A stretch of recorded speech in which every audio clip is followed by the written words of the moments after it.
the critical breakthrough that's necessary is a rapidly reusable orbital rocket. This is basically the holy grail of space, and the fundamental thing that's required. And it is a very hard thing to do. It's only barely possible with the physics of Earth, and then that all needs to come back to the launch pad and be able to be refilled with propellant and flown again very quickly, just like an aircraft. 3, 2, 1, 0.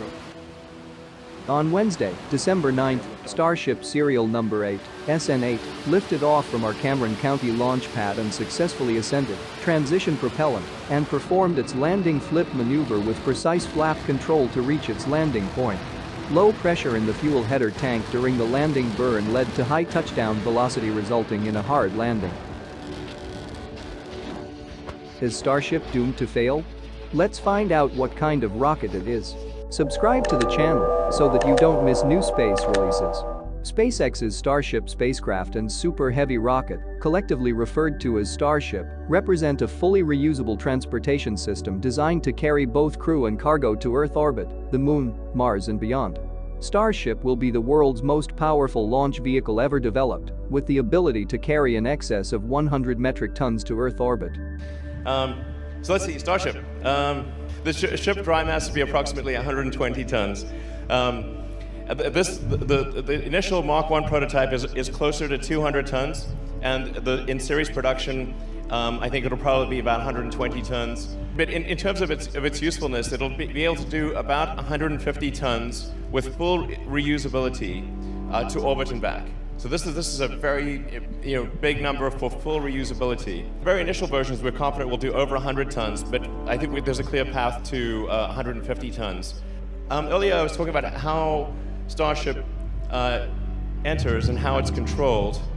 It's quite different from anything else. It's really falling, and so we're doing a controlled fall.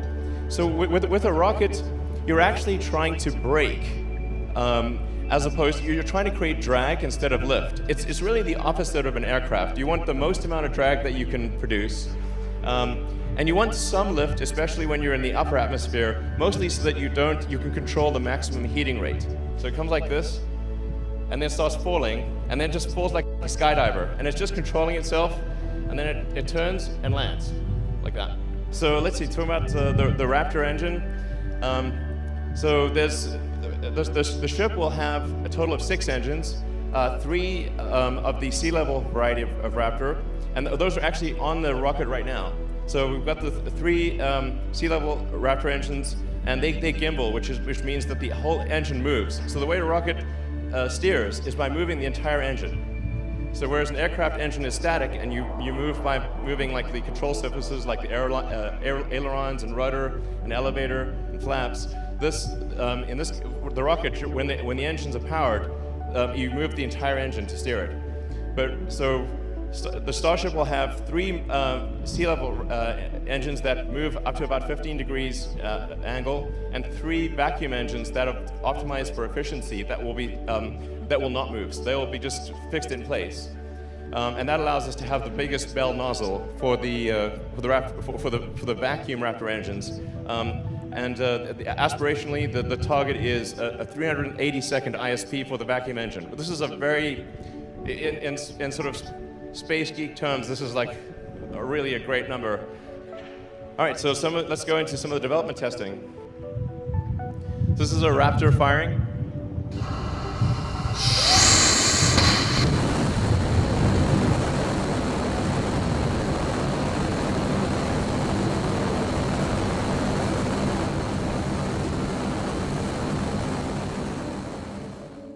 All right, and then obviously we had a Raptor fire on the Starhopper. Yeah. And it's kind of hard to appreciate scale, but it's the same diameter as Starship, and obviously it's just right over there. So it's kind of hard to tell if it's the size of a trash can or how big it is. But the body diameter is about 9 meters or 30 feet, not including the leg span.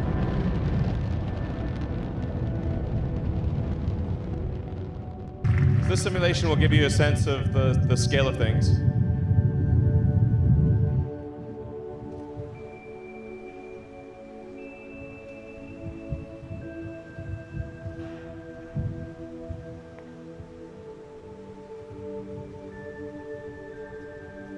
So the booster is designed to take up to 37 Raptor engines. I'm not sure if we'll go that high, but you can really, have 31. I think like the minimum number you'd want is, maybe around 24. But the booster is designed to be able to take multiple engines out. So you can actually add or subtract engines as you'd like. You basically just need a lot of force pushing up. We've gone through various iterations of heat shield. There's a lot of ways to skin the cat here. Ultimately, we decided to have heat shield hexagonal tiles, ceramic tiles that are basically like a tiny glass vermicelli at a microstructure level. So very, very light, very resistant, essentially glass tiles. And they're, because Starship is a steel construction. Like at first, it feels like, oh, it's steel. Does that mean it's heavy? No, actually, it's the lightest construction. Steel is the best thing. I think the best thing about best design decision on this whole thing is a 301 stainless steel, because at cryogenic temperatures, a 301 stainless actually has about the same effective strength as an advanced composite or aluminum lithium. Unlike most steels, which get brittle at low temperature, 301 stainless gets much stronger. And if it's in the extra hard condition, meaning it's cold rolled to extra hard condition, it also gets way stronger. So its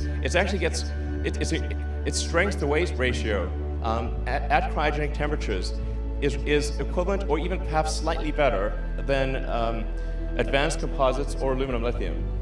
And there's another benefit. It also has a high melting temperature. So for a reusable ship, you're coming in like a meteor. You want something that does not melt at a low temperature. You want something that melts at a high temperature. And this is where steel is extremely good as well. So it's $130,000 a ton for the carbon fiber and $2,500 a ton for the steel. So the steel is about 2% of the cost of the carbon fiber.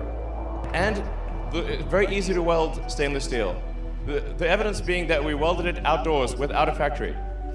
Great skills by the team. With carbon fiber, this is impossible. Aluminum lithium, also impossible. But steel is easy to weld, and it is resilient to the elements. And also, actually, Austin earlier was saying, like on Mars, you can like cut that up, you can weld it, you can modify it, no problem. Yeah, that's a good point. Orbital launcher rocket it says a rapidly reusable rocket is required for alliteration. For getting a breakthrough in cost of access to space, that you don't throw the rockets away every flight. But another key step is refilling on orbit, so that the Starship can get to orbit with, let's say, 150 tons of payload for the Moon or Mars or beyond, and then it can get tankered to fill up its propellant tanks, and so that it can depart from low Earth orbit with 1,200 tons of propellant. Your delta velocity is enough to transport literally 150 tons to the surface of the Moon or Mars.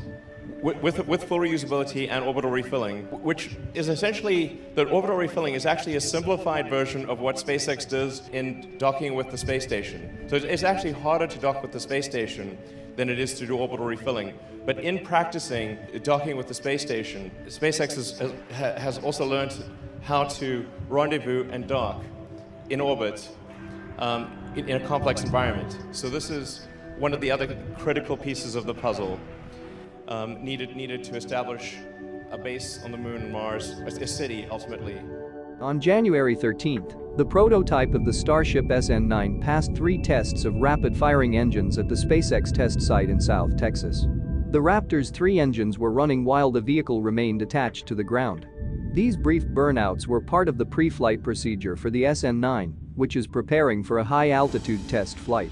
This big jump could have happened as early as the weekend if Wednesday's static fire had gone perfectly.